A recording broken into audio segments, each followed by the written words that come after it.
Hi everybody, quarantine day 15. Hope you're hanging in there. Staying positive and see what happens, what tomorrow brings. Anyway, as promised, I've had a very special friend of mine, Anna. She's been reminding me. She said at the end of every video you've been saying, and tomorrow we'll be doing some pasta. I just never got round to it. Unintentional, obviously. Pasta is really important, guys. Like I really encourage my kids to buy flour in this mad rush, and obviously this isolation, because there's so much you can do. We should just do everything flour. There's so much you can do with flour. Anyway, today we're going to do pasta. I've already pre-made some because I don't want the video to be really long, you know. So I'm going to show you how much I've used for this particular mixture. So I've used 2 cups of I've used plain flour because here we don't have a selection of flours, but it's all-purpose flour that you need. But it doesn't matter. You can use semolina. If you go online, you can find a variety of flours. Obviously, in London, you're spot for choice, and some other parts of the world. But here, we're not really. Yeah.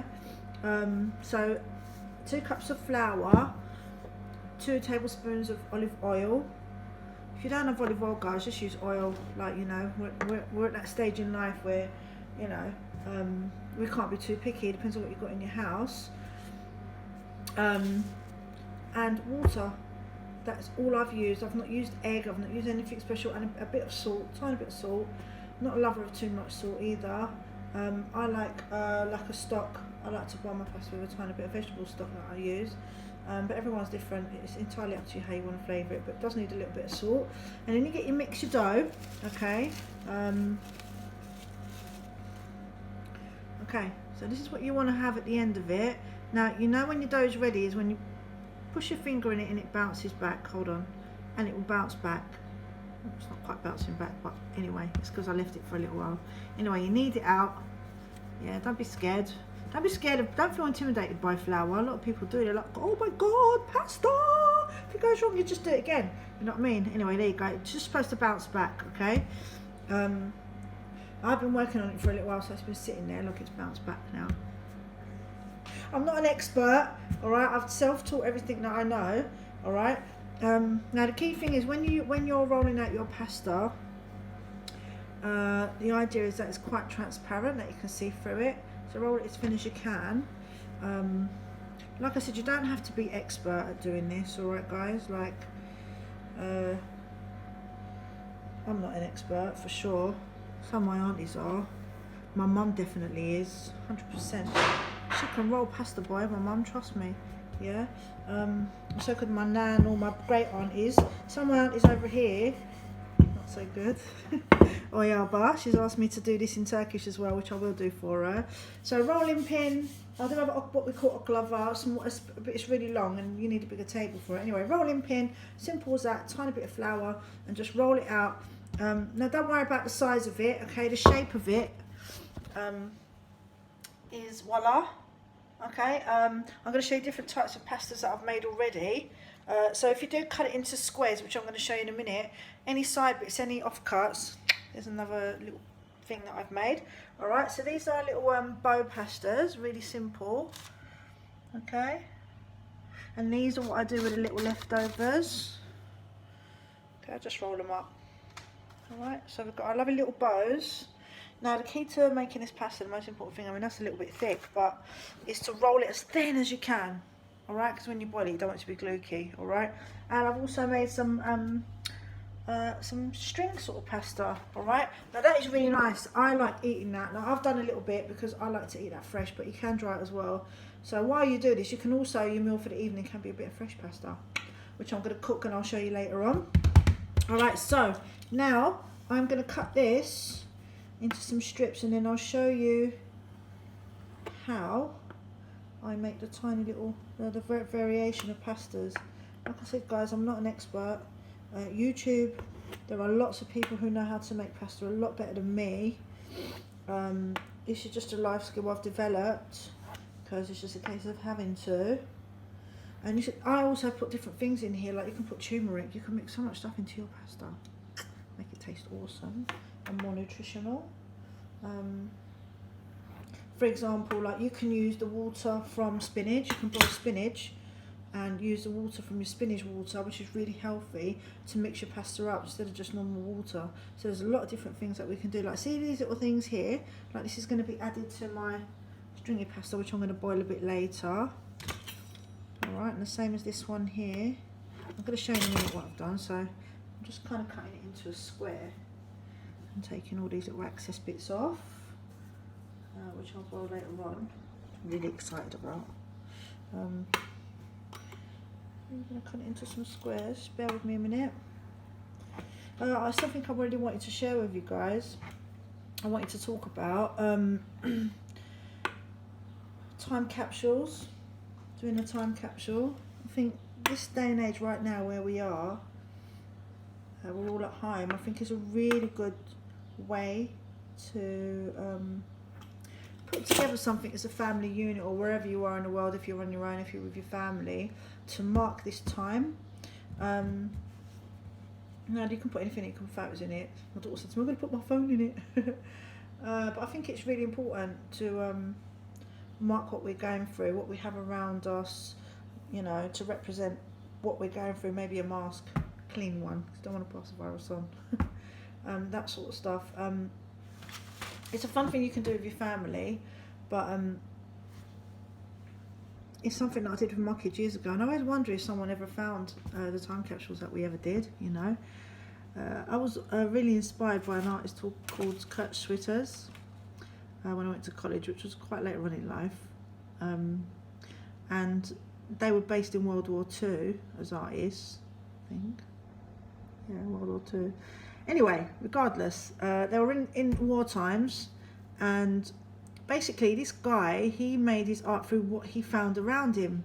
And that's another vlog I'm going to do, because I haven't been creative yet, and I'm really itching for it, because I've just been focused on food. I've been creative food wise, but I'm really itching to you know, really get creative, and I want to show how we can make stuff with the stuff that we have in our house. So maybe you can do a piece of art collectively with the stuff that you're surrounded with, and put that into a time capsule. There's something to think about in it. Anyway, okay, so this is what we have.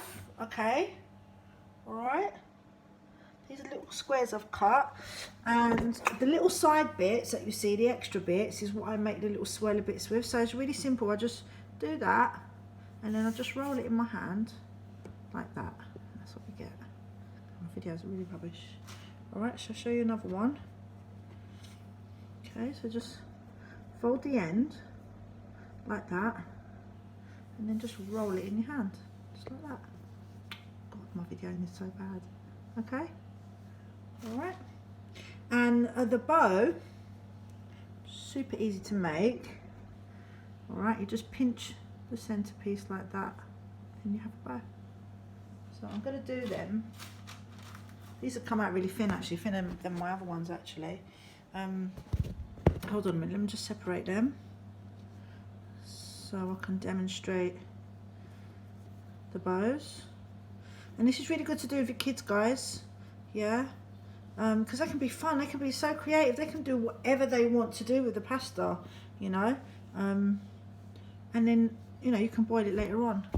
Okay, so hopefully you can see. So just pinch the middle, pinch the middle. They don't have to be perfect, because this is rustic, isn't it? It's homemade stuff, so it doesn't have to be perfect. All right, pinch the middle. Some of them are a bit uneven, but don't matter to me, to be honest. They all cook nice, so there you go. Okay, so, and then what I'll do is I'll put these ones out to dry. Then once they're dry, I can just put them in a sealed airtight container. You can stuff as well, you can do these stuffed. The Cypriots do a lot of that. A lot of people all around the world do that, but yeah, you can do stuffed pasta.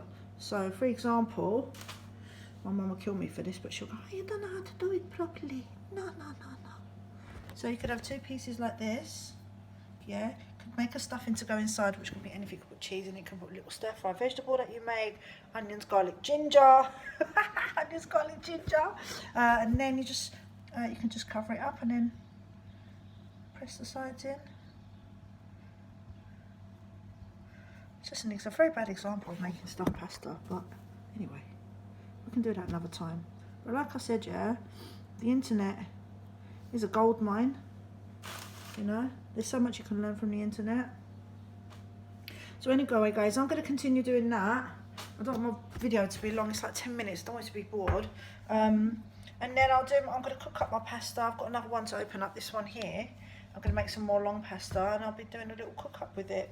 I hope you enjoyed that, and I hope you got it. I hope it wasn't too fast.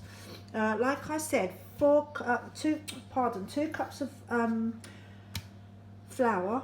I use plain flour, all right, but all-purpose flour, okay. 2 tablespoons of olive oil, and I'll just add the water as I go along until you've got a really nice dough like this, all right. Like I said, a pinch of salt or some salt, depends on what you like. It's not good for you, by the way. And that's it until you get your dough nicely formed. Roll it out really thin, as thin as you can. Just take your time because it does bounce back a bit. You can use semolina as well. Semolina is a really good way of making pasta, which I don't have at the moment, but it opens up really nicely. It's softer to work with. This kind of springs back a bit, so it's a bit of hard work kind of rolling it out. And then once you've done that, make your shapes. Like I said, it's a really good activity for your kids. And then enjoy. You can dry it or eat it fresh. It's entirely up to you. Keeping you updated from North Cyprus, sending you lots and lots of love. Have a fantastic weekend. I know we're stuck indoors, but let's try and make the most of it, okay? Sending you lots of love, and I hope you've enjoyed this video. I want to see some outcomes, please.